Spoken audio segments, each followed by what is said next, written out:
Good afternoon. A very short video. I've often said that I have great respect for the younger generation, that in so many ways are better than my generation, or even the generation perhaps of the 70s and 80s. What do we owe to the young people this week? A 15-year-old boy in Maryland, completely self-taught, has invented a way to detect pancreatic cells at a very early stage. It's been 100% successful in the test that we've had so far. This Jack Andraka, two things strikes against him. First, he's a teenager, hasn't finished school. Secondly, he's self-taught. Now, many of our more arrogant and snooty folks won't recognize autodidact or self-taught people if they have any intelligence or education. Although many times they have far more than people who graduate from university and have several degrees, but not much intelligence to go with it. Pancreatic cancer, as you may know, is one of the most painful, one of the most deadly. One of the reasons it's the most deadly, because it cannot be detected at an early stage. Jack Andraka, this 15-year-old, self-taught, hasn't finished high school,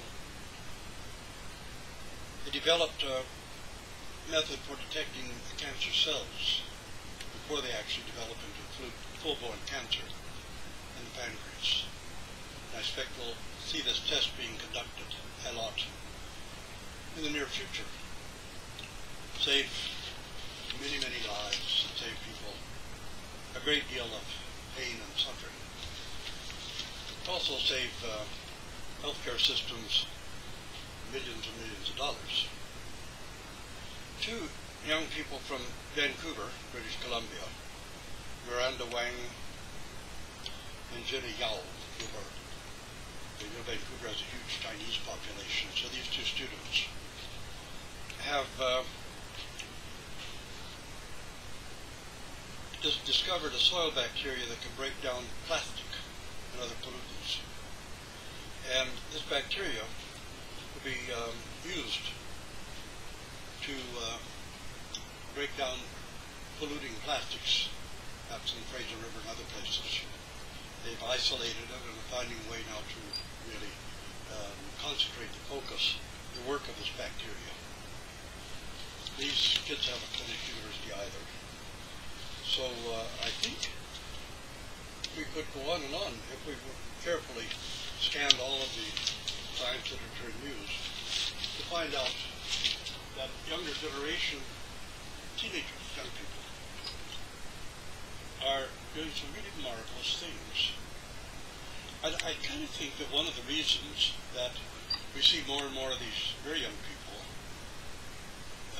making inventions and scientific breakthroughs has to do with the rapid evolution of the mind, of the brain, that's been spurred by, environmentally of course, technology. And technology in the scientific age, where younger people are more and more informed about these things, but the brain is evolving. And this is one of the reasons that some of our more fundamentalist people become hysterical and condemn science, technology, even the younger generation.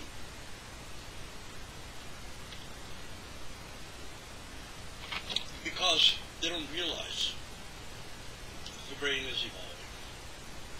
Now, the brain can evolve much more rapidly than the body, and under the influences around it, although the human body is evolving as well in response to environmental issues.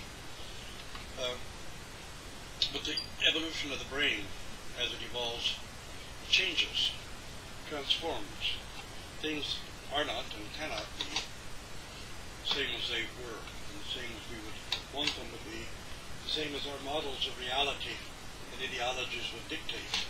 It's simply not possible because the brain has evolved, it's changed. It's not the same. That's why we see young women going into the military, into combat roles, and wanting to do it.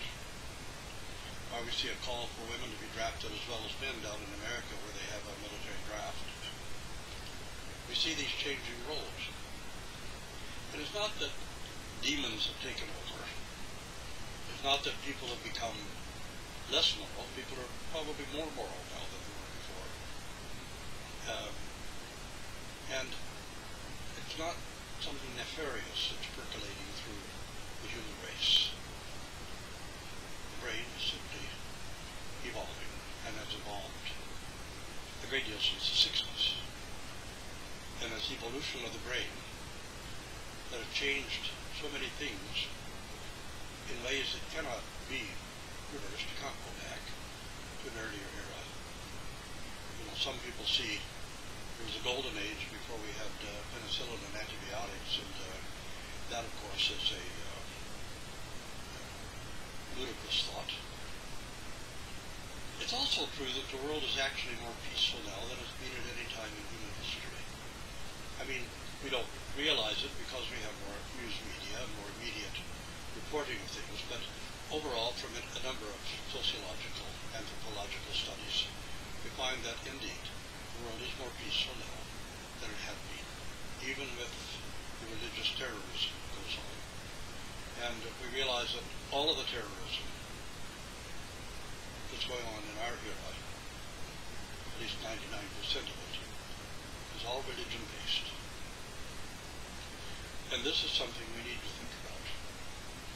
Because, to a certain degree, Christians can easily be provoked. Fundamentalist Christians can easily be provoked into terrorist acts, even within their own country, even within the United States, for example.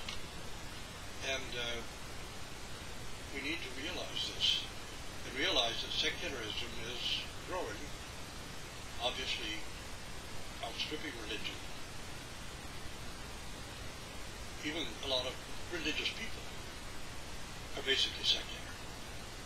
And people find something spiritual in the church, in religion, but at the same time maintain very secular ideas and attitudes. Part of the reason is because all of the terrorism that is really reported today, and most of the bullying that goes on in our society, are religion-based. And if we can't think about that seriously without becoming hostile and hysterical about it and discuss in some more complex way this situation,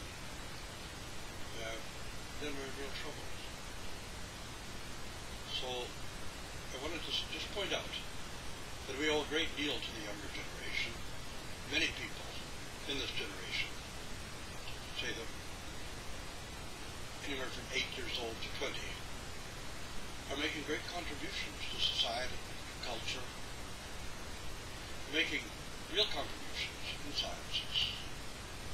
And it's really quite awesome to watch what these younger people are doing today. I have enormous faith in the younger generation. I think they're infinitely better than previous generations. And I think they're going to contribute to a more peaceful, more harmonious, and ultimately a world and a society in which health issues are dealt with in ways that we never would have imagined before. So I just want to post this as a tribute to the younger generation, to the teenagers of today, and also point out that as the brain evolves, the human brain evolves, we cannot have fantasies about the 4th, 5th, 6th century or medieval eras. We cannot continue to try to force or bully people into believing something that they absolutely know is simply not true. And we can't say that being a good Christian depends on your believing falsehoods. things that are absolutely known to be non-true. Some things we can't know whether they're true or not. And we accept on faith many things. But we do know some of the things that are absolutely untrue and that are taught, and that it's demanded that in order to be a good Orthodox Christian we must believe these things that we know are untrue. The younger generation aren't going to buy it, and yet we owe this younger generation a great deal. We owe it to them to learn how to communicate with those who are intelligent, educated, whose minds have evolved, and otherwise we'll end up with a church full of people who are psychotic and neurotic, but we won't end up with a stable church that brings in a lot of the people that our Lord Jesus Christ will probably judge us for having driven away from the church. Anyway, the